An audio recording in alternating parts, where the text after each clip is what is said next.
Thank you for joining us this evening. My name is Kina Willis. I am a Public Relations and Communications Specialist with the ACR's Marketing and Communications team. As you may know, September is Rheumatic Disease Awareness Month, an annual event hosted by the ACR in its Simple Task campaign. This year's theme, Rheum4You, Reproductive Health and Rheumatic Disease. On behalf of everyone at the ACR, we are excited to host this educational webinar and to have leading subject matter experts with us this evening to discuss this important topic. Before we get on to introductions, just a few housekeeping notes. First, this webinar is being recorded. The video from this evening's event will be available on our Simple Task website in the coming days, and that is www.simpletask.org. Second, we've built in time for these experts to answer your questions throughout the program and at the end of the presentation. Please submit your questions by using the Q&A box available at the bottom of the webinar screen. Finally, we will be accepting questions throughout the duration of the webinar and will work with our speakers to address as many as we can following their presentations. With that, I would like to introduce this evening's moderator, Cheryl Crow. Cheryl is an occupational therapist who's lived with rheumatoid arthritis for 18 years. In 2019, Cheryl started the website Arthritis Life to provide convenient, comprehensive information for people living with rheumatic diseases. Cheryl also facilitates online courses and support groups to help people adjust to life with rheumatic disease.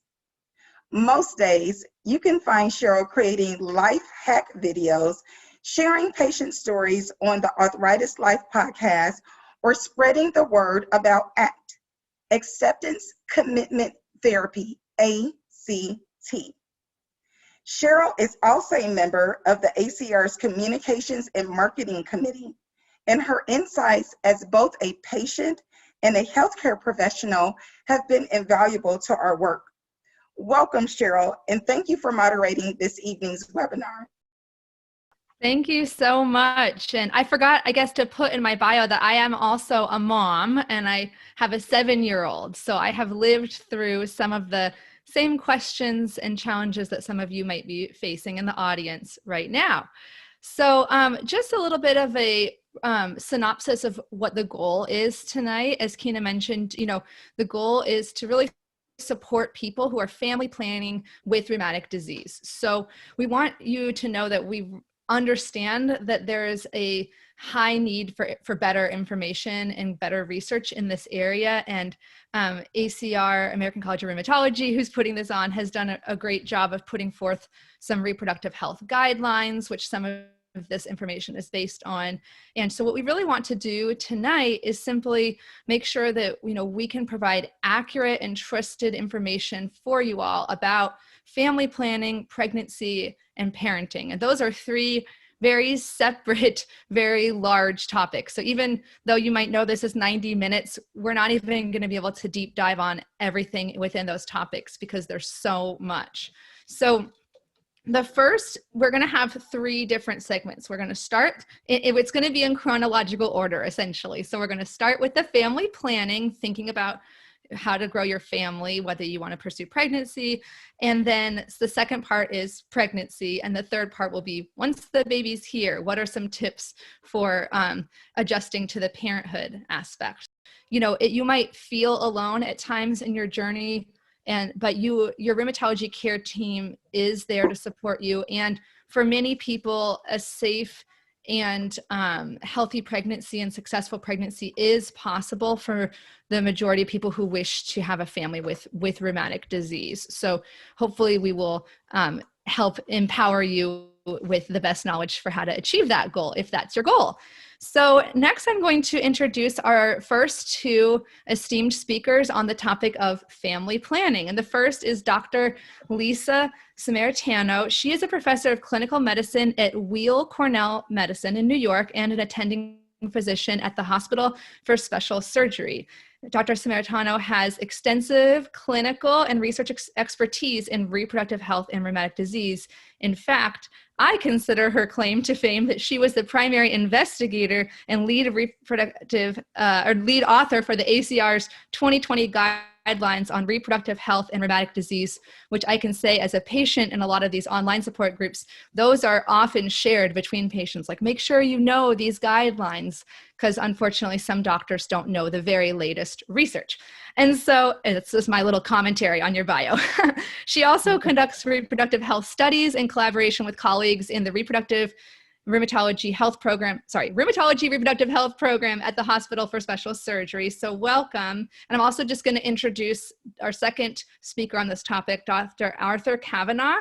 He is a professor of medicine at University of California, San Diego, and the director of the Center for Innovative Therapy, I love that name, in the UCSD Division of Rheumatology, Allergy, and Immunology. And he has also conducted extensive clinical research on rheumatoid arthritis, I thank you for that, psoriatic arthritis, and other autoimmune conditions. And he also helped create numerous ACR guidelines for the treatment and optimal care of patients with rheumatic diseases. So we are just so grateful to have both Dr. Samaritano and Dr. Kavanagh with us today. So I'm going to hand the microphone virtually over to Dr. Samaritano. Thank you.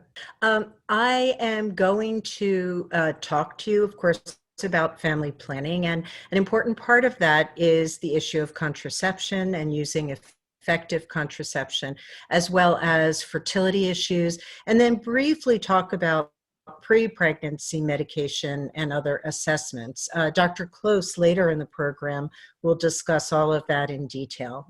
So family planning, patients with rheumatic diseases do tend to have fewer children, and this is the result of a number of studies that have looked at this, and there are many suggested contributing factors: sexual difficulties with physical limitations, pain, fatigue, or change in sex drive, decreased biologic fertility, possibly because of old age when trying to conceive, medications, very active disease, teratogenic drugs, meaning drugs that have the potential to cause birth defects, are used in some of our patients, and obviously one cannot conceive when taking those.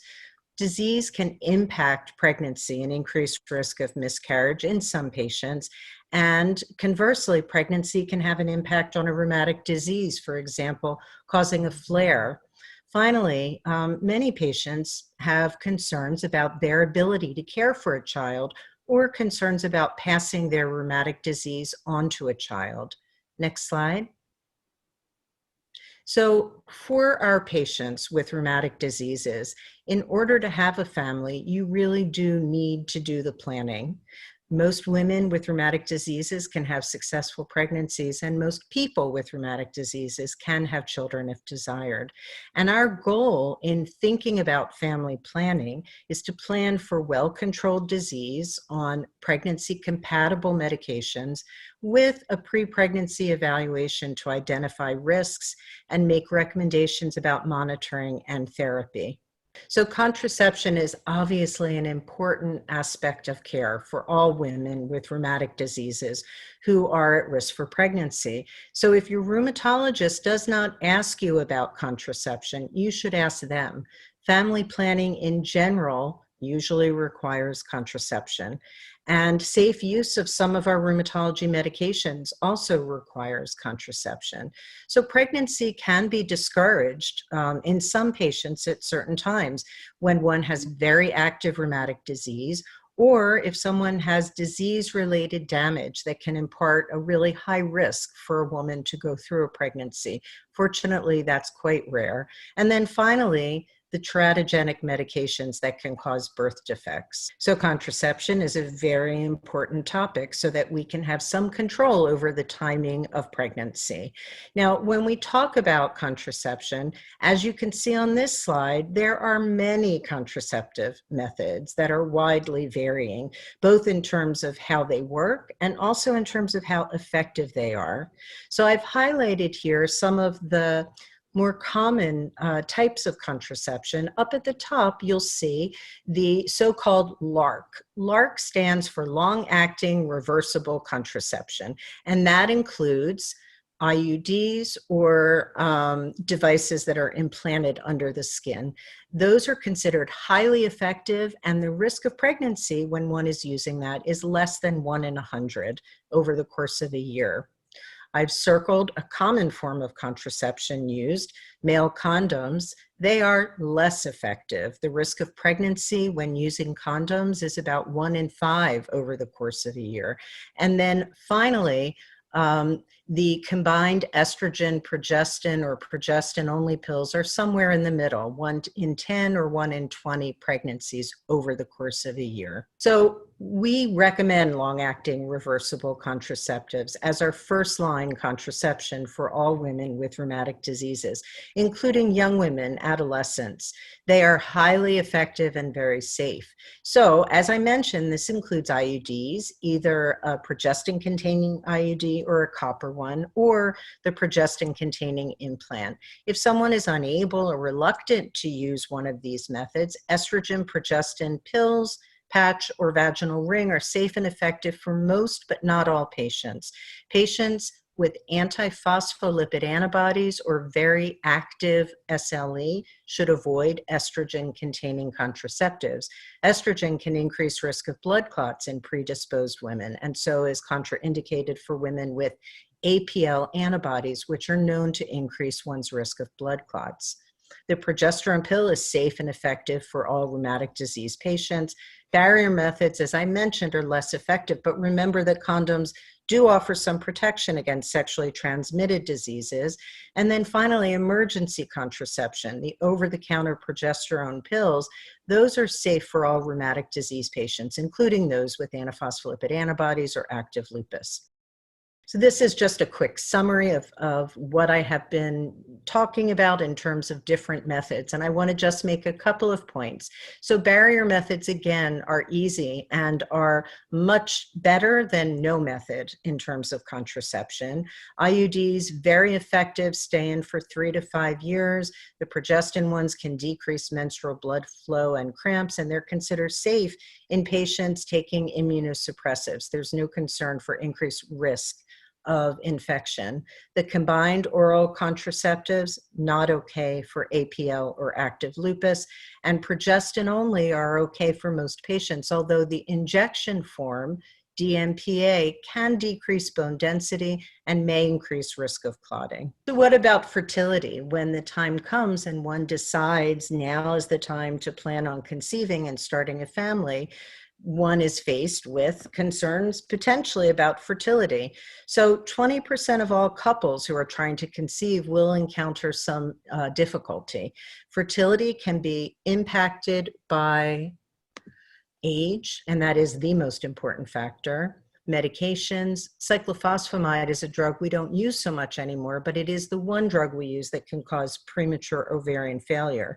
Non-steroidals may temporarily, transiently inhibit ovulation. Similarly, high-dose corticosteroids can interfere with ovulation, as can very active rheumatic disease. I do want to point out that although some drugs cannot be safely taken during pregnancy, really cyclophosphamide is the only one that we think impacts one's fertility. So methotrexate, mycophenolate, azathioprine, tacrolimus, and our biologic medications do not have a negative effect on fertility. So fertility therapies are called ART, or assisted reproductive technology.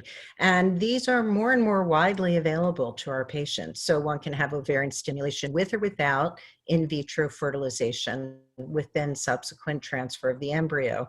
Important risks are related to the elevation in estrogen levels that come about during these procedures.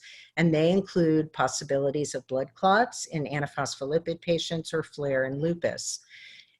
Oocytes or eggs and embryos can be frozen for later use, whether in the patient or even in a gestational carrier. How do we think about IVF or egg freezing in our patients? Well, it's very important to have quiet or low-level disease activity. That will keep the risk of flare during a procedure lower. It is important for some patients to have additional medication, prophylactic or therapeutic doses of blood thinners if patients have antiphospholipid antibodies. And then finally, the rheumatology team should coordinate with the reproductive medicine doctors.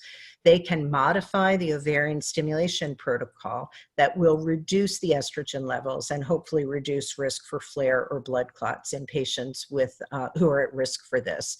So if one is planning on freezing eggs or embryos, it is considered fine to continue your rheumatic disease medications with the exception of cyclophosphamide to avoid the risk of flare. However, if planning an immediate embryo transfer for pregnancy, it's important to plan ahead of time, change to pregnancy-compatible medicines, and observe to make sure you are well controlled on those before beginning the IVF cycle.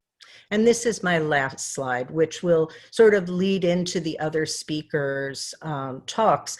But when we talk about pre-pregnancy evaluation and planning, there are a number of important things that you and your rheumatology team need to look at and think about. And so we look at disease severity. Again, if someone, and it is rare, has such severe damage from their autoimmune disease that they are left with ongoing cardiac, renal, or other problems, then they really may not be healthy enough to undergo a pregnancy. But in the absence of that, we look to see that disease activity is controlled. And if it's not, then we treat to control and we wait to conceive.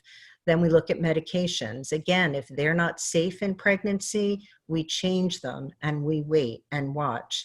We look for certain autoantibodies that I've mentioned, antiphospholipid, also anti-SSA-RO. We check neck range of motion, hip range of motion, all of the things we can think of relevant to that particular patient.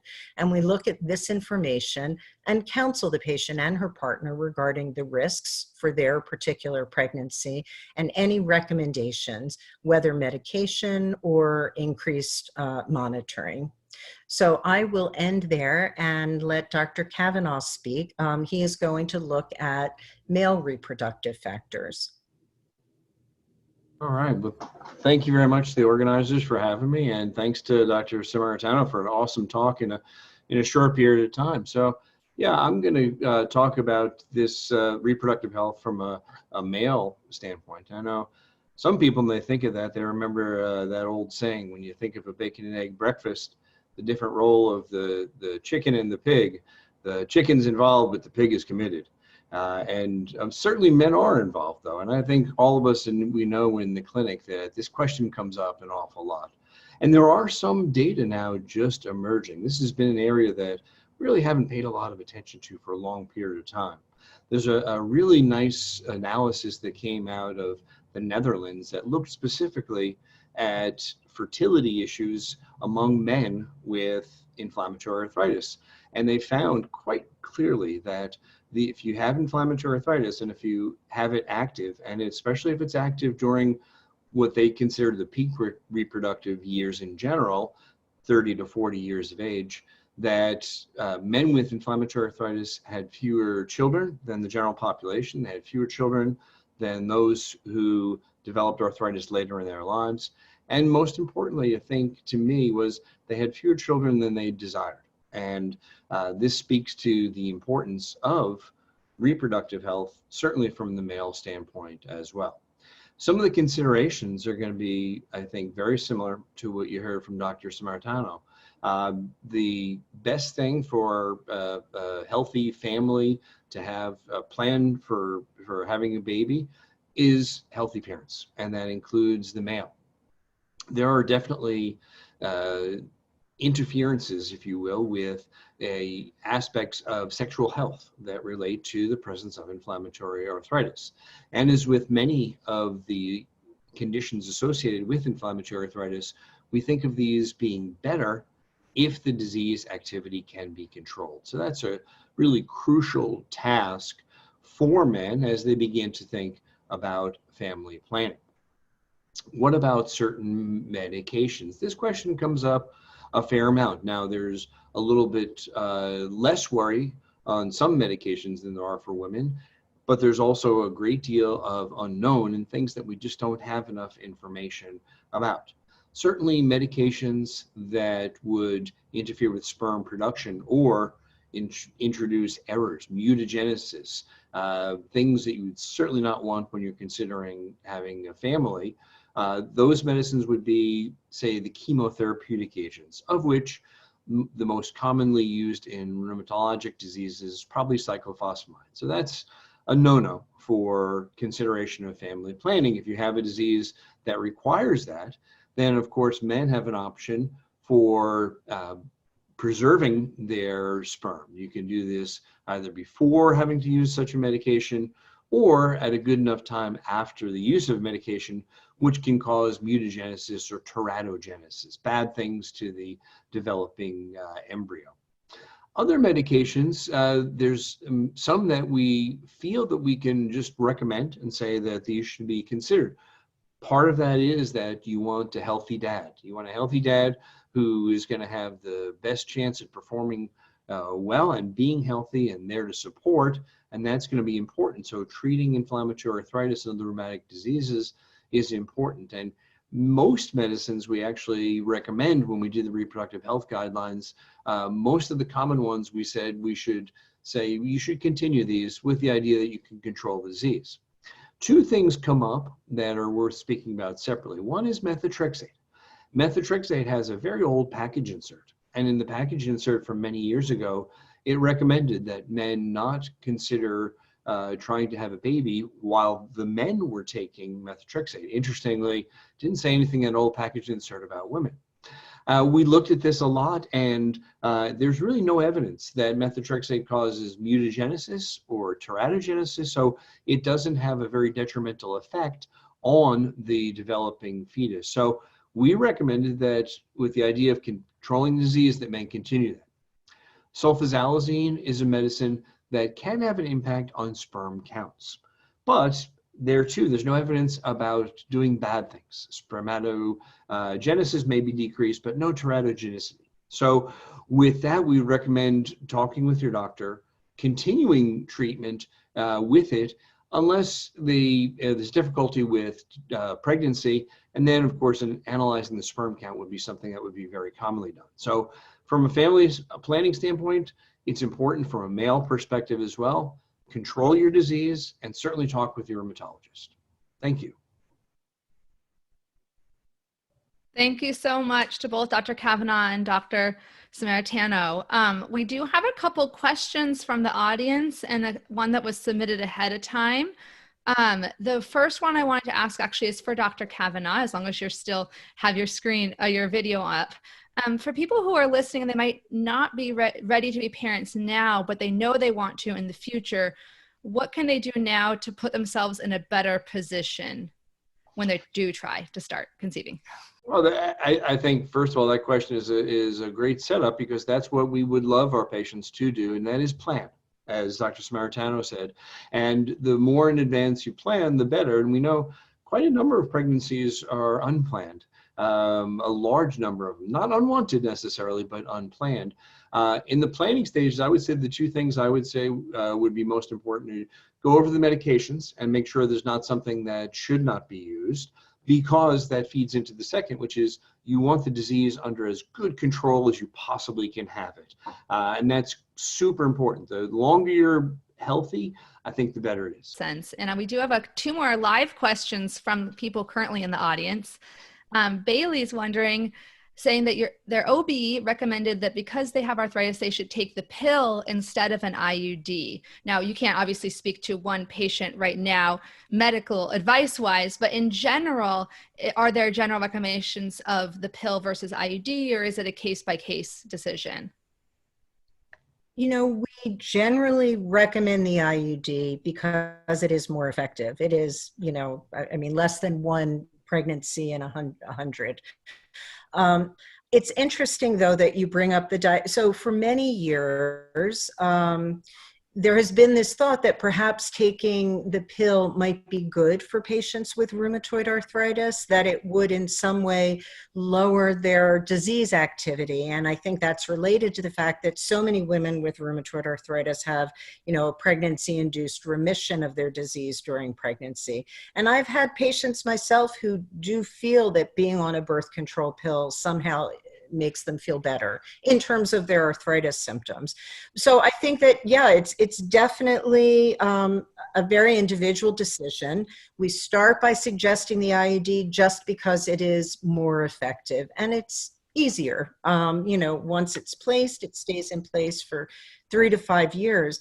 But if a woman would rather be using a birth control pill and she has no contraindications, of course, that's fine too. I guess I'm going to be selfish for a minute and ask my question. The thing that scares me personally about IUD is hearing that there's a small risk of infection. And anytime I hear risk of infection, I think, oh no, all the warnings on my biologics, taking this drug makes you at greater risk of infection, versus it doesn't seem like the pill does that. So are infections just really rare on the IUD? Yeah, in the general population, the risk of infection is almost zero, and it tends to occur just within the first 30 days after placement. But, there have been studies to look at this in patients who are similar to our patients. So they have looked not in rheumatology patients, but at transplant patients who take a lot of the same medicines that we tend to use. And in that population of patients, they have no higher risk of infection. And it's been shown in several studies. And in fact, their professional organization also recommends the IUD as the first choice for contraception. So it really is an unbelievably small risk. And, but again, if someone doesn't want an IUD, then they shouldn't have it. We can say what seems to be most effective. We can talk about risks and benefits for that individual patient for different methods. And then of course it's a personal choice. Okay. Thank you. Yeah. That makes a lot of sense. And I think there was a similar question, or a question about hormonal contraception. Potentially, can hormonal contraception cause or decrease a flare-up? And I know that a related question a lot of patients have is that they might notice like kind of a correlation between their menstrual cycle and flare-up. So do you have any thoughts on that? I can tell you that a majority of my patients with a variety of rheumatology disorders do tell me they notice an increase in their symptoms in the week before their menses. So I think it is a very general phenomenon. And of course, we see it with other illnesses too. Women who get bad migraines often get them in that premenstrual period. So something in terms of the hormonal changes can allow things to change in terms of how intense or severe symptoms are. And I think that, our concerns about this obviously depends to some extent on what one's underlying diagnosis is. So as I mentioned, there are women with rheumatoid arthritis who do feel that taking a birth control pill will help. Studies have looked at this and they've fallen on both sides. There's no conclusive evidence that taking, an estrogen progestin pill will be beneficial in reducing RA disease activity. However, there are always people who may find that in their case, they think that it does. The other side of the coin is for patients with lupus, where we had been told for many years they should never take oral contraceptives because the estrogen will cause them to have a lupus flare. And there were 2 studies published about 15 years ago now that answered this question. And both groups found that for patients with lupus, with negative antiphospholipid antibodies, of course, who had stable or quiet disease, they did not have an increased risk of lupus flare if they went on a birth control pill. But Important to know that wasn't the patch, that wasn't the vaginal ring, it was a birth control pill, so hard to extrapolate because the patch gives more estrogen. And the other thing is they had quiet disease. And so in the reproductive health guideline, for example, you will see a notation that we do not recommend it for women with lupus with very active disease because it has not been studied and we don't feel confident that it would be a good thing to do. Thank you so much. There's a really important question that I want to make sure we have time to clear up. Dr. Kavanaugh, okay, what is methotrexate okay for women during pregnancy? I know the answer. I'm trying to ask it nicely. Right. Okay. Definitely not okay for women. And the reason absolutely no, you want to be off that for sure. From a male standpoint, there's a little bit of confusion because, and I've had patients come in and say, I read about this and it says, don't take methotrexate. I'm a guy, don't take methotrexate if I'm trying to get pregnant, which is super old from a very old package insert decades ago without supporting data. So when we looked at this relatively carefully, and we said conditionally, meaning we want your disease to be controlled. If you're a man and you're on methotrexate and it's controlling your disease, we would say you conditionally should stay on that and keep the disease under control. Of course, if there's a fertility issue, if there's months after month and there's no pregnancy, then it would be time to have a discussion again. But for women, no, absolutely no methotrexate.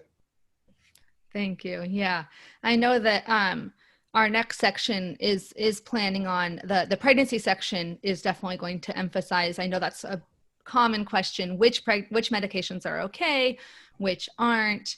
And so I think that just in terms of staying on schedule, I wanted to let everyone know we do have a nice set of time at the end for general Q&A. So any of the questions that we didn't get answered yet, we can move some of them to the end. But for time's sake, I think I'm going to have us move on. And I'm going to introduce Dr. Megan Klaus. So she is a associate professor of medicine and in rheumatology and immunology, and her whole clinical research is focused on the management of rheumatologic diseases during pregnancy. And so she has cared, Dr. Klaus has cared for over 600 pregnancies in women with rheumatic diseases, collecting information for the Duke Autoimmunity in Pregnancy Registry, as well as the Maternal Autoimmune Disease Research Alliance Registry.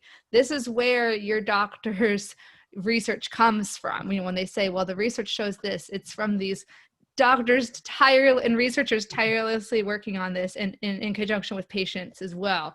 So Dr. Klaus has served on the core leadership team for the inaugural ACR Reproductive Health Guidelines in 2020, and she also created www.lupuspregnancy.org, a website that helps improve lupus pregnancy planning and management for patients and rheumatologists. So welcome to Dr. Klaus. Thank you so much for joining us today.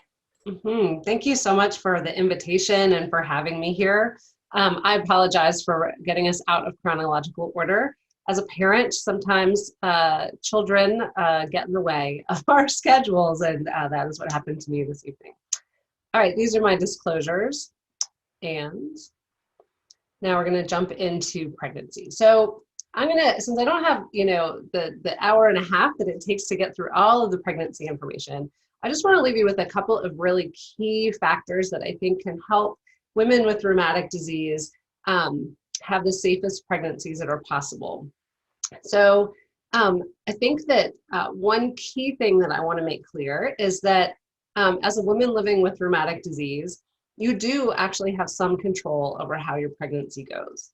And the key to that is planning. So we know that there are multiple components of rheumatic disease that can cause pregnancy loss, or at least increase the risk for pregnancy loss, right? You never know if it's actually caused by it, but they can increase the risk for pregnancy loss. That is taking a medication that causes pregnancy loss or birth defects, and I'm going to talk about those in a minute. That is having very high disease activity, particularly in things that cause systemic inflammation. So in lupus, in vasculitis, those things that are really, really active. You just go back to that same slide. So having really active disease, particularly in your kidneys, increases your risk for pregnancy loss. Having hypertension or high blood pressure that is not well controlled with medications, that increases the risk, as well as having something called antiphospholipid syndrome that increases the risk of pregnancy loss. All of these things are things that we can actually do something about, right? So we can manage your disease, we can work with you to delay pregnancy until you're sort of at your safest spot. We can control your blood pressure with medicines. We have treatments for antiphospholipid syndrome. And when we do that, we actually can decrease your risk. And you have the power to decrease your risk from high risk for pregnancy loss down to low risk, and similarly from high risk for preterm birth down to a lower risk. I suspect this slide is supposed to have really lovely animation, but I'm guessing it won't. So just go ahead. The little planning woman is supposed to move, but it's not that exciting. So I think one of the key things to think about are your medicines. So this slide is really derived from the ACR Reproductive Health Guidelines, which all of our speakers tonight actually were on that group, and we were led by Dr. Samaritano. And through that work, we really tried to give some really clear guidance, at least as clear as we could come, on what medicines are pregnancy compatible, and they don't cause birth defects, and they don't cause pregnancy loss, and they don't cause any known complications in offspring, versus ones that we're not really quite sure, and those that we know cause major problems.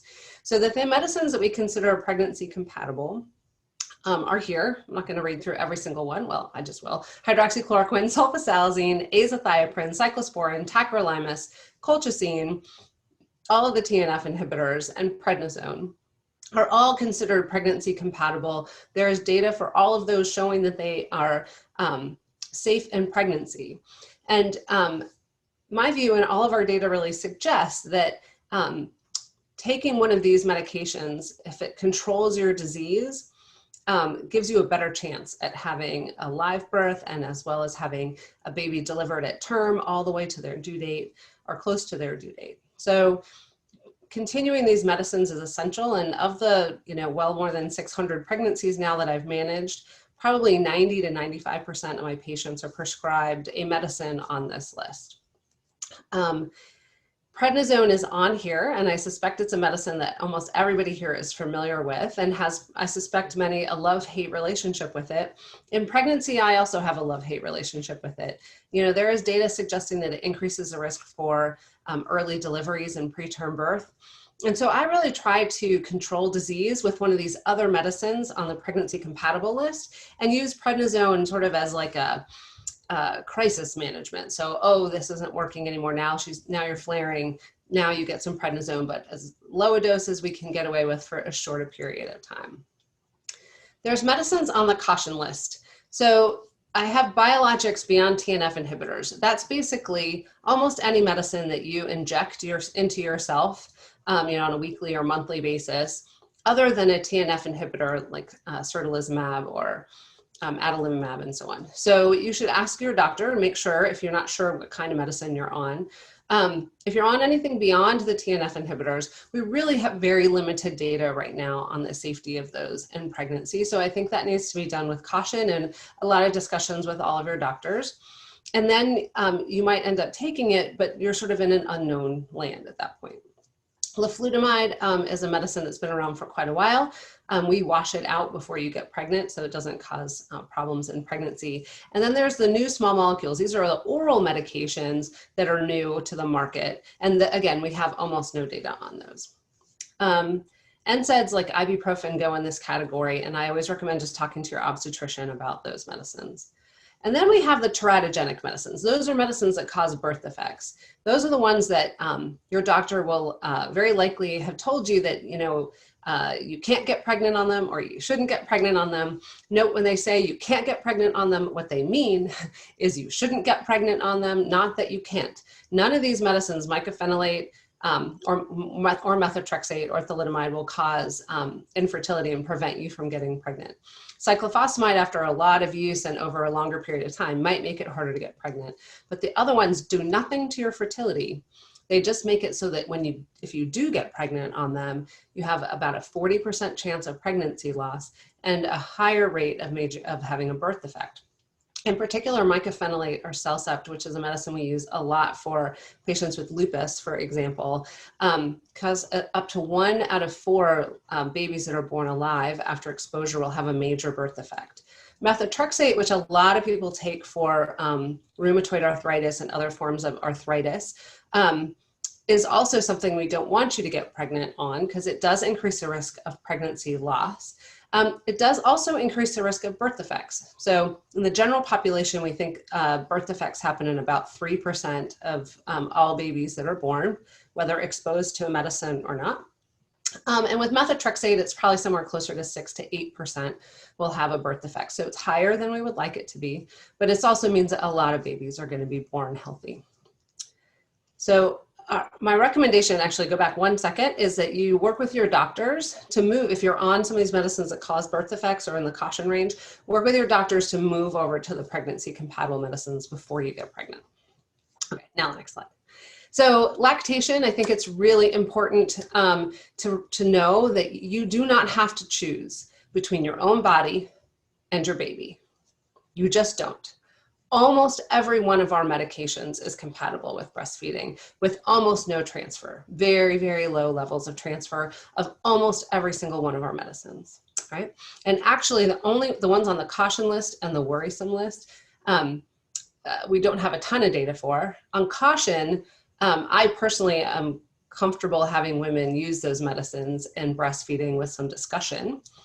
For the worrisome, the only reason they're on that list is because we don't know how much they transfer, and it sort of worries us that there's a problem. It's not because we know that they cause major problems, right? Other medications, all the new small molecules, again, any kind of oral medicine you're taking that's like a brand name new medicine, we just also have no data on those whatsoever. And they're very small molecules, so they actually might get into the breast milk.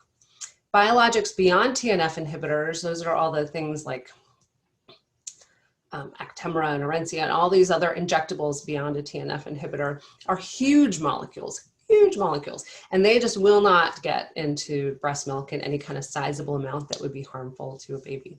So once you're not pregnant anymore, you have even more options to treat your arthritis or rheumatologic disease while you continue breastfeeding your baby. And my final plug is for lupuspregnancy.org, which was in part funded by GSK. It is for patients with lupus specifically. We have a patient section. A lot of it is really built actually to help your doctor have a good conversation with you. I suspect many of you have had sort of fraught conversations with doctors where you didn't feel like you got the information that you really wanted. This is a place for patients with lupus to go print out these handouts, take them to your doctors, have a really more productive conversation. Thank you so much. So much good information. And something that was asked, the ideal is to make sure that you don't have active disease when you get pregnant. How do you know, like where's that line between like, I'm not in complete remission, but I'm not in terrible flare up? Yeah, so that's a great question. And I think it's worth talking with your doctor about how inflamed you are. So what I have found in my population of patients that I take care of is that a lot of the sort of chronic pain that's not related to inflammation that a lot of our patients live with on a daily basis, the sort of pain, fatigue that almost never seems to go away, that actually does not negatively impact the baby.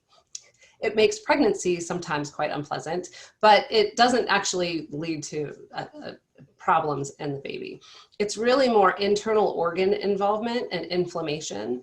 Some of our patients who have really severely active rheumatoid arthritis might have some earlier deliveries, meaning born instead of maybe like a week early, like a lot of patients, they'll be born like 4 or 5 weeks early, which can lead to the baby being in the intensive care nursery, but not major complications. So talk to your doctor actually about how inflamed you are. I think that's actually the kind of key to that. You do not have to be in like remission. You do not have to be off drug in remission. You do not have to feel fabulous with no inflammation and no medicine. That is not ever my goal for pregnancy.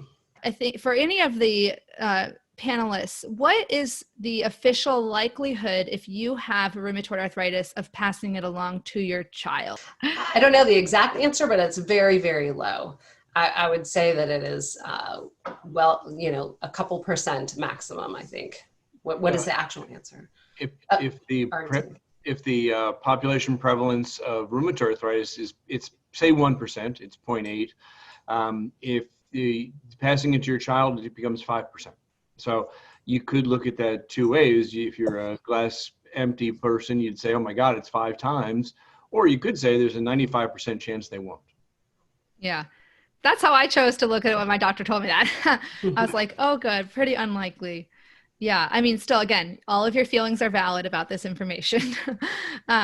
And so thank you for answering that. So many of you, I think, might already be familiar with Mariah Leach.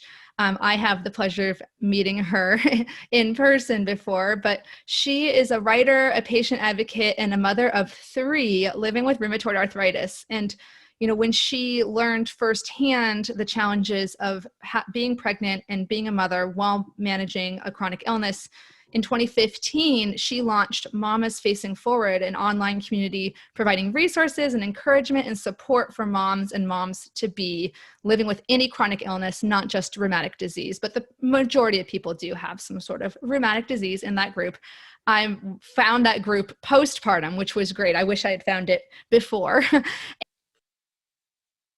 So much for being here today. There's, you know, some amazing experts here today. I'm always so excited to see ACR moving forward with this information, because this is exactly what I would have been dying to find when I was first thinking about starting my family. I was diagnosed with rheumatoid arthritis at the age of 25. And by far the biggest challenge I have faced since my diagnosis has been in becoming a mom. Today, I have 3 children. They're 9, 7, and 3. And all 3 of my pregnancies were after being diagnosed with RA. Because there wasn't much data available 10 years ago and no one was talking about this, my first pregnancy was completely unmedicated. The postpartum flare made infant care extremely difficult, and I was advised to stop breastfeeding to restart my medication. Fast forward to my 3rd pregnancy, I was able to stay on a pregnancy-safe biologic the entire time. I had almost no postpartum flare, and I was able to make my own choices about breastfeeding. So I've had a variety of experiences when it comes to pregnancy, breastfeeding, and newborn care. And today I wanted to share my 3 best strategies for parenting while living with a rheumatic disease. So my first strategy is coffee. I'm joking, but it's not really coffee, but it's the importance of taking care of your own health, both physically and mentally.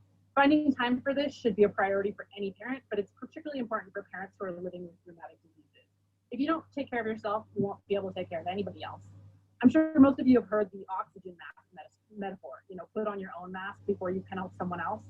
And I like that idea, but it's not my favorite metaphor, because I think it is technically possible to help someone else put their mask on first, even if that's not the best choice for your own health. And I think that's something we do as parents sometimes out of love and responsibility for our kids.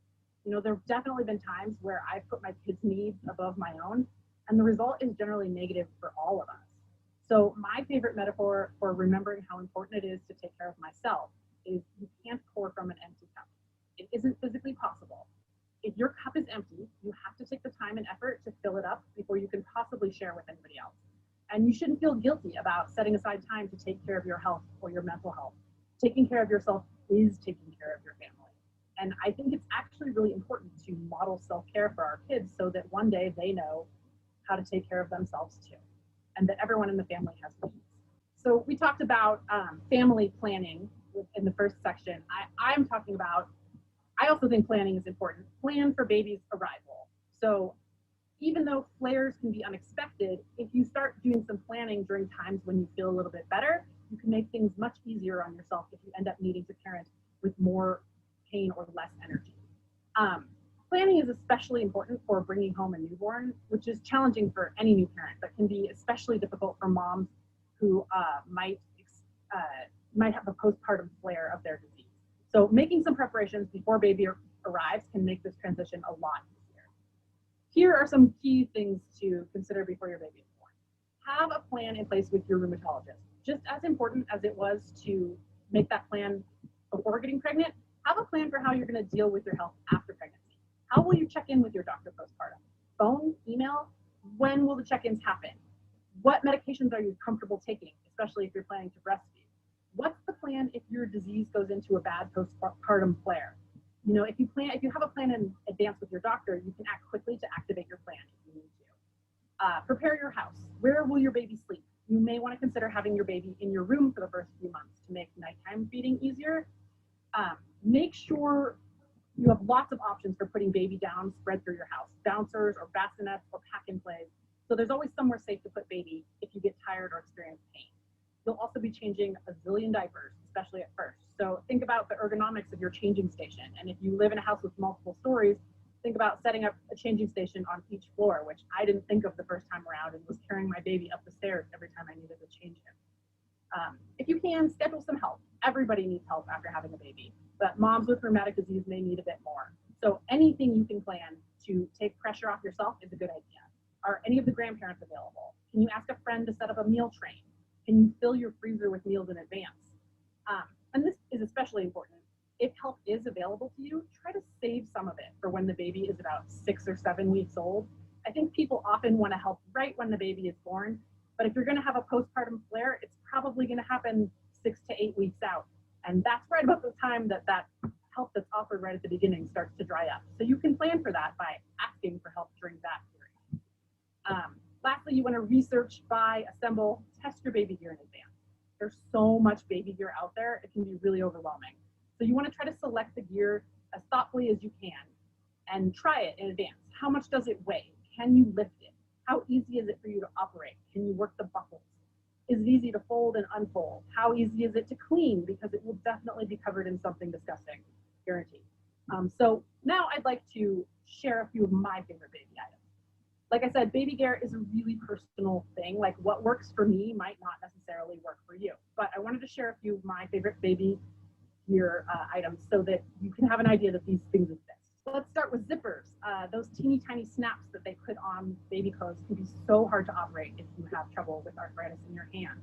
I found them particularly infuriating on pajamas where there'd be like 13 of them in a row at 3 o'clock in the morning. I got rid of them and only used pajamas with zippers or nightgowns. But there's other options for baby clothes besides those snaps. Clothes that pull on, there's Velcro, there's even some clothes that come with magnets. So think about what kind might work best for you. Consider a co-sleeper. A co-sleeper is a little crib that attaches securely to the side of your bed. And I found it particularly useful in the newborn period, especially because I was also recovering from C-sections. It's safer than having baby in the bed with you, but then they're still right there so you can take care of them at night without always having to get out of bed. A car seat opener. Car seat buckles are designed to be difficult to open. That's what keeps the baby safe after all, right? So it can be really difficult to press the button on them, but there are several products designed to make car seats easier to open, and my favorite one is called the Unbuckle Lead. For breastfeeding, if you're planning to pump, definitely get yourself a hands-free pumping bra. Trust me on this one, it's really difficult and painful to use your arthritis hands to try to hold the pump in place otherwise. And then whether or not you're planning to breastfeed, a nursing pillow is still really useful for positioning your baby during feeding. You know, keep in mind that you're going to spend a lot of time feeding your baby, especially at first. And you may also be flaring. So you want to make sure that you are in an as comfortable position as possible when you're doing it. My favorite breastfeeding pillow is called My Breast Friend, and it snaps around your body, but the one that my son is using in this picture is called a Boppy, and it works really well too. Lastly, a baby carrier of some kind. Baby wearing has been completely essential for me as a mom with a rheumatic disease. In many cases, it allowed me to carry and be close to my baby when I couldn't otherwise hold them. There's lots of different types of carriers out there, so it's a pretty personal preference. You want to find one that's comfortable for you and your baby, and ideally you want to be able to work the buckles or snaps and put the baby in and out yourself. So all that planning being said, it's a really good strategy to plan in advance. But I also want to emphasize something that my friend Stephanie pointed out to me recently. Stephanie is also a mom living with RA, and she reminded me that it is always okay to change your mind when it comes to your parenting plans. Situations change, your physical abilities change, your baby's going to have their own opinions about how you do things too. So even if you have a plan in place, it's always okay to reevaluate the situation and change your mind about how you're doing something. The most important thing is to find a plan that works for you and your family, even if that plan has to change as you go. So plan in advance, but don't be afraid to change your mind if what you're doing doesn't seem like it's working. My last strategy for thriving as a parent with rheumatic disease is to try to connect with other parents who understand the unique challenges of parenting with a chronic illness. whether it's in real life or on social media, like the Facebook group that I run. Having support from people who understand what you're going through is so important. One of my favorite things about the Mamas Facing Forward Facebook group, or being connected to other parents who understand what it's like, is having access to some sort of it's a hive mind. Other moms can help you solve practical problems without each person having to figure it out on their own through trial and error. One of my favorite examples is years ago in the group, a mom shared that she was having trouble putting her daughter's hair in a ponytail because of pain in her hand. And that might seem like a small thing, but not being able to achieve this parenting task was having an impact on her self-esteem and on her daughter's, because she couldn't cut the hairstyle she wanted. And it was before I had a daughter of my own, so I couldn't offer any advice. But other moms in the group chimed in with product recommendations, ideas about different techniques or styles to try, and even just solidarity, sharing that they had struggled too. And I think that kind of validation is so important as a mom. In addition to practical advice, connecting with others who face the unique challenges of parenting with a chronic illness can also bring you hope. These are some quotes from a survey that we conducted in my Facebook group a while ago. And I love these quotes because they show what a powerful impact connection and understanding can have. So no matter what you're struggling with as a parent, it's important to remember that you're not alone. So I really encourage you to reach out to others who have had similar experiences, including me. I'm always open to emails or messages from other parents who need support. And I appreciate you letting me speak today. Thank you. Thank you so much, Mariah. And we are going to have some time for Q&A at the end of this little section, but I'm next going to turn the microphone over to Rebecca Gillette. She is, like me, an occupational therapist. She's been practicing for over 13 years with both children and adults. And she is currently the director of content strategy and planning for the Arthritis Foundation. So a wonderful source of information. And Rebecca is the host of the Live Yes with Arthritis podcast. She also has her own OT, occupational therapy practice called Insight Wellness in Centennial, Colorado. So she focuses on education and consultation for people living with chronic disease. And Rebecca is going to be bringing her personal experiences, also living with rheumatoid arthritis and osteoarthritis, to her practice, and that gives her unique perspectives as a healthcare professional. So, again, the focus on this section is going to be the challenges of parenting a new baby while managing your rheumatic disease.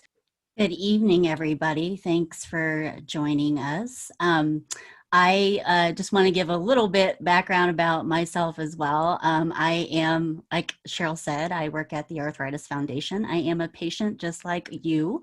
I have rheumatoid arthritis and was diagnosed at the age of 26. When I was diagnosed, I was not married at the time, and was dealing with actually some reproductive issues. So I always wanted to be a mom, and I think that when I found out I had rheumatoid arthritis, it was a big concern for me. So hearing everyone that's on here talking about planning, it's so important, and that's pretty much a lot about what I'm going to talk about as well too. I am a mom. I do have a 12-year-old son, and so parenting with arthritis changes as the years go by, but it's very rewarding. It's all in the planning, and that's what we've heard so far from our experts, even as it goes with parenting and taking care of yourself during a pregnancy. So before the baby arrives, really we need to learn how do we establish a good pain treatment plan? How can we take care of ourselves and manage our pain? Learning how to manage your pain is so important. You'll notice I have 2 columns: before baby arrives and after baby arrives. Well, it's because it's pretty much the same thing. Taking care of yourself, like Mariah mentioned, and not pouring from an empty cup is so important. So planning ahead, like Dr. Kavanaugh was saying, making sure that your disease is in a low disease state and well maintained is important. But to get there, you need to have a good treatment plan for managing your pain. There are things that you can do to limit some of your pain, implementing the good self-care to make sure you keep moving those joints and stay physically active, eating a healthy diet. All of those lifestyle things that you hear about are important to do. have a good plan to take care of yourself and a routine that you follow on a regular basis. Having these habits in place are really going to help you when the baby comes. You know, obviously your routines change and sometimes it feels like there is no routine, but for the most part, those things that you do to manage your arthritis are important to keep in place. You want to learn how to protect your joints before you have the baby. It changes over time. It changes over the course of your disease, whether you're pregnant or not, but being able to talk to your doctor about the pain that you're having, things that you can do, and asking for a referral to an occupational therapist or a physical therapist early on in the diagnosis or wherever you are in your journey. If you haven't been to an occupational therapist or a hand therapist or a physical therapist, I highly recommend you ask your doctor about getting a referral and talk to them about the benefits. And then sleep. We all know sleep is such an issue when you have arthritis and you have pain, but getting all of that sleep that you can before the baby comes, of course, is important, but it's a huge part of managing pain. So getting into a good sleep routine is so important, and having good bedtime routine habits for yourself. And after the baby comes, none of that changes. It's just that your timeline changes in the course of your day, and you add in another human being who you're going to help implement routines for and habits. You're going to be active whether you want to or not to take care of your baby, but you want to still make sure you have time for yourself. And your body changes so much during the course of pregnancy and after the baby that you want to make sure you learn from your OT and your PT how to adapt and take care of your joint. Physical therapy and occupational therapy sometimes get confused, and I think people, often are asking, well, what is the difference between the two? So just going to go over that pretty quickly here. But PT can help with customizing a physical activity program. I know hearing that exercise is the best medicine and movement is the best medicine isn't always what we want to hear, but the research actually does support that. But knowing how to move in the right way is important so that you don't cause further damage or further pain to your joints. So learning from a physical therapy what you can do based on your joint issues is so important. PT can also help with pain management and provide different modalities of treatment to manage your pain and decrease pain. And they'll also teach you some range of motion exercises and make sure that you are able to move your joints at the best of your ability. They'll teach you proper form with your movements, especially based on your joint needs, and help you adapt exercises. They can also address any issues you're having because of a stiff hip, or let's say you had surgery and you had your wrist fused or something. They'll help you to identify a different way to move, but also strengthen those muscles around the joints that might be unstable. They can help provide orthotics and braces as needed, and they can also provide strengthening activities. Oftentimes they're working with you before or after a surgery. OT, so what is occupational therapy? No, we're not helping you with your jobs per se or get a job, but what we're doing is all the jobs that you do on a daily basis, basically. So anything you do throughout your day that takes up your time is something that an OT can help you with. So really big part of OT and hand therapy as well is teaching joint protection principles. You hear often, use your larger joint, but what does that mean? An occupational therapist can help break that down for you based on your needs, based on your pain and your issues. So whatever problems that you're having, they'll be able to show you how to avoid putting your joints in a position that could cause further inflammation and swelling. They too can also work on pain management and modalities like ultrasound, that kind of thing, to help reduce pain. And they can also help develop a home exercise program and physical activity program specific to you. We're big on routine and habits in the OT world because that's how we infuse all of the things that we need to get done throughout the day, and incorporating more movement throughout your day is an important part of managing your arthritis. A lot of OTs also can do custom orthotics, especially for your upper arms, upper extremities, your hands and wrists, and braces for your joints, depending on what you need, whether it's preventative to help avoid pain or it's to rest your joints so inflammation can decrease. We're also big on all of those gadgets, so assisting you to figure out what adaptive equipment could help you and put less pressure and force on your joints. Adapting any task, whether it's kitchen or household chores, based on your joint needs. Addressing your sleep hygiene and habits and positioning during sleep so that maybe you could get a better night's rest. And then energy conservation. I know being a parent can drain your energy on top of all of the things you have to do, but really understanding where you can conserve your energy to save it for the things that are more important. And then there's also that social emotional piece when you're working with an occupational therapy. As you work on developing habits and routines and other things and trying to put support in place, it's a great way to kind of work on how to build some skills to manage social situations, but also your mental health. Throughout the journey of family planning and pregnancy, there are strategies you can employ that you can learn from your OT or your PT before you actually get pregnant. So like I said, learning to protect your joints, especially with the daily tasks that you do to take care of yourself, that require repetitive motion. What things can you do? Can you do something in a different way?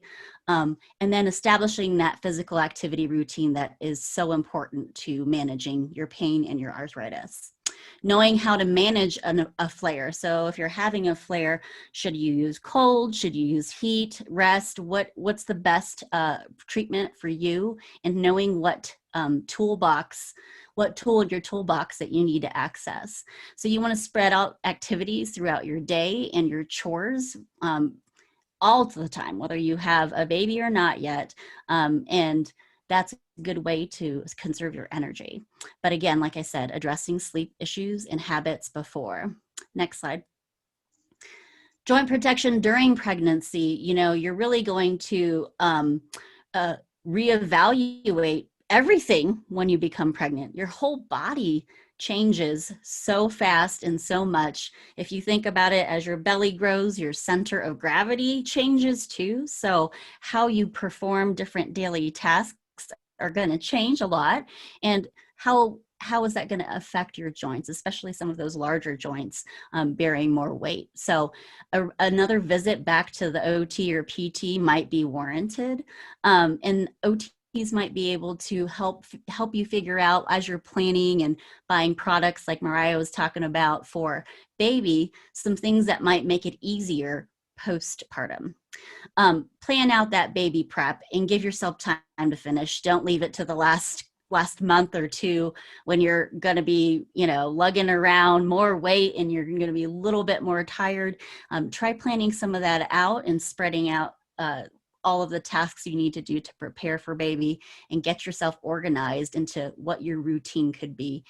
And then you have to start planning ahead of delegating house chores, because obviously you can't do it all and you need the help. So employing some help, whether it's your partner or spouse or other family members or friends, making sure you put those things in place.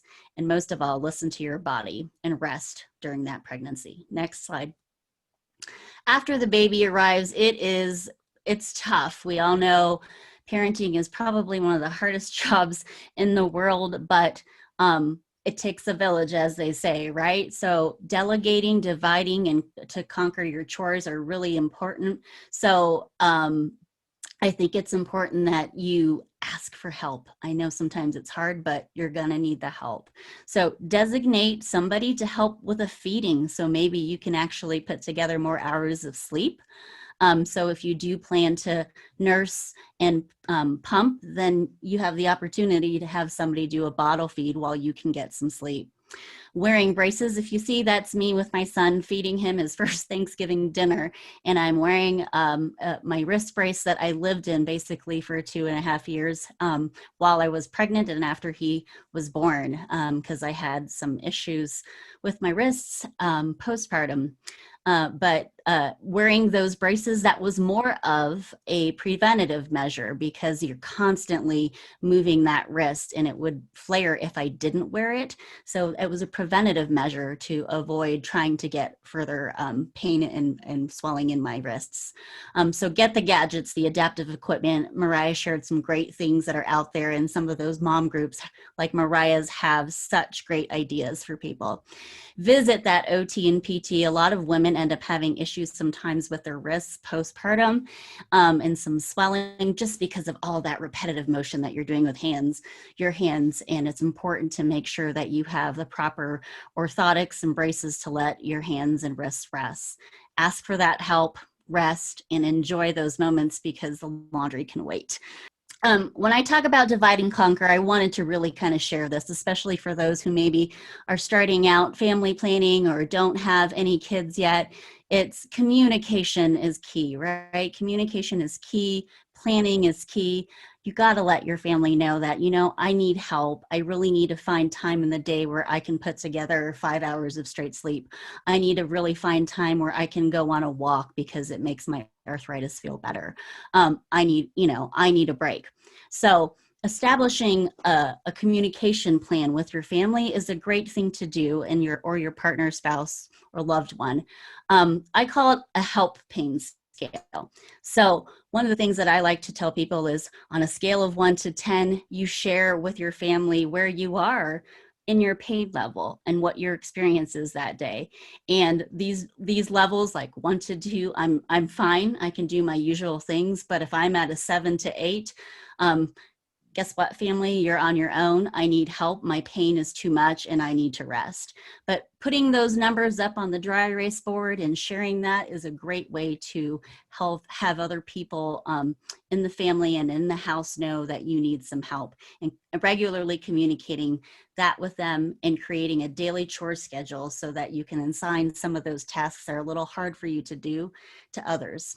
But spread those chores out to conserve energy. And even though I keep talking about planning ahead, I'm also going to tell you to let it go. Like I said, the laundry can wait. Some things are just going to have to wait. This talks a little bit about adapting the tasks. So if you're carrying and picking up your baby, trying not to use the small joints in your hands and wrists, but more using your forearms. And I'm going to have a picture in a minute, and you'll see that that's something Cheryl and I both did when we had our babies. But wearing your baby, like Mariah said, using those larger joints.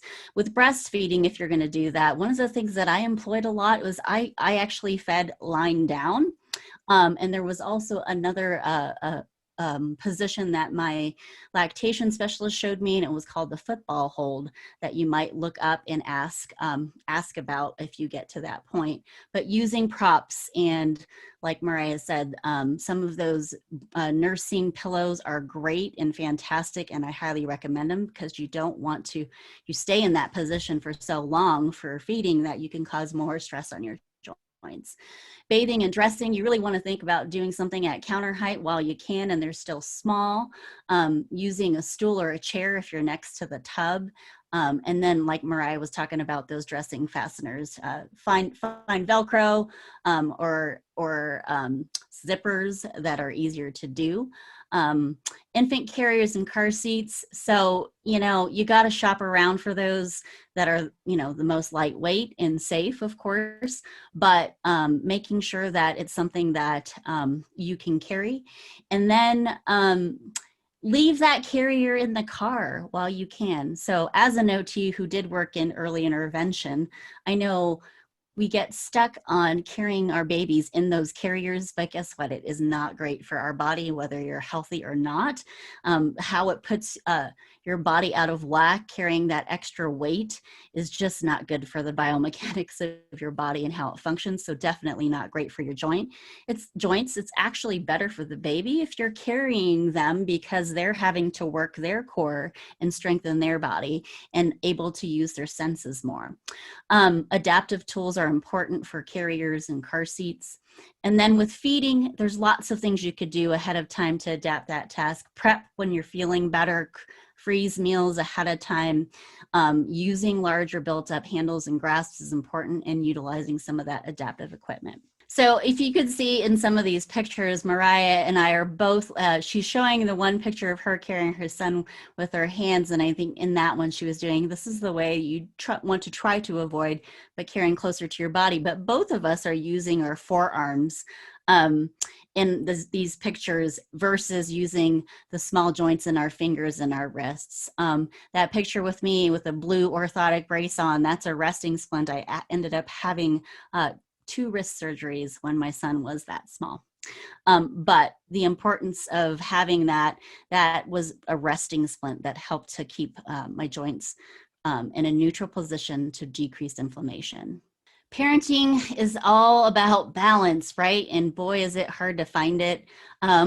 Mariah said she doesn't like to put your oxygen mask on first, but the cup, and I think I might agree with you on that, Mariah. So, you know, don't pour from an empty cup, but plan ahead, ask for help, schedule your self-care must-haves on a daily basis so that your arthritis is managed, and establish a routine for baby and you.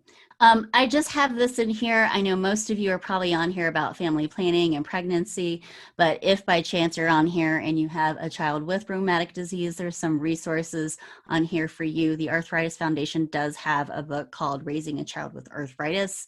And of course, lots of ways to connect with other families to support each other and get ideas. But very similar to manage your own arthritis if you did. So we didn't want to not include a little bit of information about that, but just as important to track your health and your flare activity as it is if you were parenting a child with rheumatic disease. This anonymous person asked is they reflected that they love what Mamas Facing Forward is doing. So thank you again, Mariah.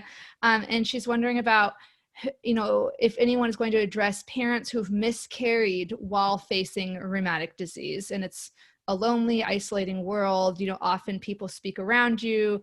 They don't speak to mental health and support groups you specifically need as a patient in that situation. So I think, Mariah, you were going to address this. Yeah, I would love to say that this is an issue that is obviously not talked about enough. And I think people are starting to talk a little bit more about miscarriage. And I think that is good. And I think we're heading in the right direction. But in the meantime, I don't have personal experience with it, but I know people who do. And it is a very lonely and very isolating experience. And so I think it's really important to reach out to people and see if you can connect with someone. In my group, there are over 2,000 women from all over the world. I guarantee some of them have been in that position. And we're there to support each other. And as for the resources that I'm building with the Mamas Facing Forward website, I started with the things that exist. And now that I've kind of brought together the things that exist all in one place, I'm trying to figure out where the holes are and where we can fill in the holes with resources and support. And that is a key one. And I really appreciate you pointing it out. Thank you so much, Mariah. And yeah, my heart goes out to anyone who's experienced miscarriage. It is so common even without rheumatic disease, but what I've seen in the groups is a lot of times if you miscarry, there's an additional layer of guilt because you have this disease and you wonder, well, would I have not miscarried if I didn't have this disease? And you'll never know the answer to that. So I recommend therapy because that's helped me cope with the unknowns of these illnesses. But you know, we're wrapping up, and you know, it's only 5:30 for me on the West Coast, but I want to respect the time of those of you on the East Coast. Another just quick question that was submitted ahead of time by someone who I don't think is able to attend live. How do you know if you are going to be considered a high-risk pregnancy? Who tells you that? Does the OB tell you that, or does the rheumatologist? You know, I think both. But I think that honestly, many of our patients, are high risk, just as women with other underlying medical conditions are high risk. So within our spectrum of rheumatology patients, we look at the diagnosis itself, and the diagnoses that tend to put you into that higher risk category would be systemic lupus, and antiphospholipid syndrome, or other severe inflammatory disorders that are less common, like vasculitis. And then within those groups of patients, we really do look for whether someone has had damage, whether they have ongoing active inflammation at the time, whether they have antiphospholipid antibodies that absolutely increase risk of miscarriage and other adverse pregnancy outcomes. So I really do think it's almost more the rheumatologist, in that we know these disorders and what the possibilities are, but of course in conjunction with the OB. I do suggest most of my patients go with a high-risk OB if they can easily do that, if there's someone available, because I think that that extra training in maternal fetal medicine is always a good thing. You know, they're just able to be a little bit more attentive to some of the little signs or symptoms that a general OB might not focus on quite as much or quite so early. I think Christina Bryant has a question that I'll just admit, in my pregnancy in 2013 to 2014, really struggle with this. Any tips for coordinating between your OBGYN and rheumatologist? I felt like I'll just say really quickly, I did a consultation with the pediatrician prior to having my son. So I was like, I felt like everything was in conflict at this time. Now we have the guidelines, but it was like the OBs were like, you definitely don't want to take this med. And then the American Academy of Pediatrics was like, oh, don't take that one because it's going to hurt the baby. And the rheumatologists were like, ooh, don't take this one because it's bad for your RA. And so I felt like I was kind of stuck in the middle. That's my story. Christina, I don't know if your story was like that, but and I don't know if you all have any tips for people who feel like they and want to their OB and their rheumatologist to coordinate more energetically without burning them out, because we know that healthcare burnout is a big deal right now. So I don't know. Anyone have any thoughts on that? I'll say that I agree that that happens a lot. Yeah. I see people who are being told different things by their other rheumatologist or by their OB or by their primary care doctor. And I know that they are in a stuck position, right? Because they sort of end up having to pick one person who they're just going to decide is right, you know? And so that's part of why I made lupuspregnancy.org, with the idea actually that I made the handout such that you can take them back and forth. Like you can take it to your OB and say like, here's what my doctor gave me. And it has on it, like, these are the safe medicines, right? So that it can sort of take it out of your hands of trying to argue. That's what I would say, but it's a hard one. Can I add that it's one of the most common pregnancy questions that I get in my group, and I say you have to advocate for yourself and keep asking your questions if you still have them, and also turn to websites like lupus.org, or another really great one is Mother to Baby, who collects data on pregnancy exposures, and you can look up the medications that you're on and see what it says for yourself, and you can take that to your doctor and say, what does this mean? I need to understand it. And so ask them to talk to you, ask them to keep asking your questions, because they're really valid questions and you have, you know, a right to figure it out. Well, and I think we're also hoping, you know, with the guideline, with lupus pregnancy, the website, with all of these kinds of programs, we're really hoping that we'll educate both patients and physicians. I mean, one of the main goals of the guideline was not for Dr. Close and Dr. Kavanaugh to read it to see what medicines are safe, because they know, but it's for a rheumatologist who doesn't have access to colleagues who spend a lot of time doing this. And so, you know, I do think that the more we get out there and the more we keep up with the literature, which of course is always changing, and we will update that guideline in a few years, I think that is huge. And I agree, you need to advocate for yourself, and you shouldn't have to be, you know, the mediator between your physicians. So I think that bringing something to the appointment, I think it's not unrealistic, especially in this day of electronic medical records, to ask your physicians to communicate, because, you know, one thing about that is that it is a lot easier for them to review each other's records, to communicate through the chart, and they don't have to be on the phone for, you know, hours during a day. So I think there are lots of ways we can try to make this better, because I know it is a big issue. And I hear about it from my patients as well. Yes, and thank you so much. I know since we mostly have a patient audience, I want to make sure when we are saying the guidelines, it's like capital T, capital G. These are the 2020 ACR guidelines, American College of Rheumatology guidelines for pregnancy and rheumatic disease.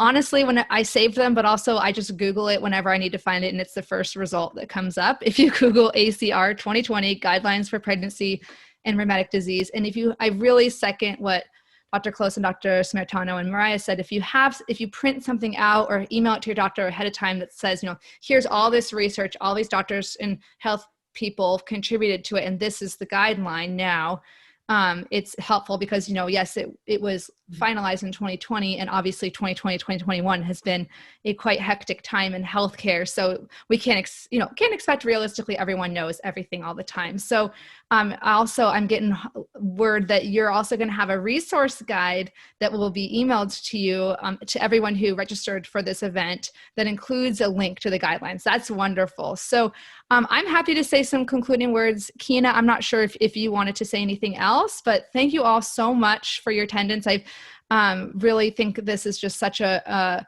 helpful resource for patients. Again, I'm so glad it's being recorded so that it can be shared with people who weren't able to make the event live. And I just want to thank again all of our presenters for taking time out of their very busy schedules. You've probably seen lots of patients today, and Mariah helped care for lots of babies today, and large children, and Rebecca too. So, and I also wanted to take a second to thank Kina, Jocelyn, and Jillian and all the other American College of Rheumatology staff who helped put this together. They worked very tirelessly on the slides. I mean, I'm a slide tweaker, and they were like right up my alley. We were making the best slides we possibly could. And so thank you all. And with that, I think I will officially conclude this event. Thanks, everyone. Thanks. Bye. Bye.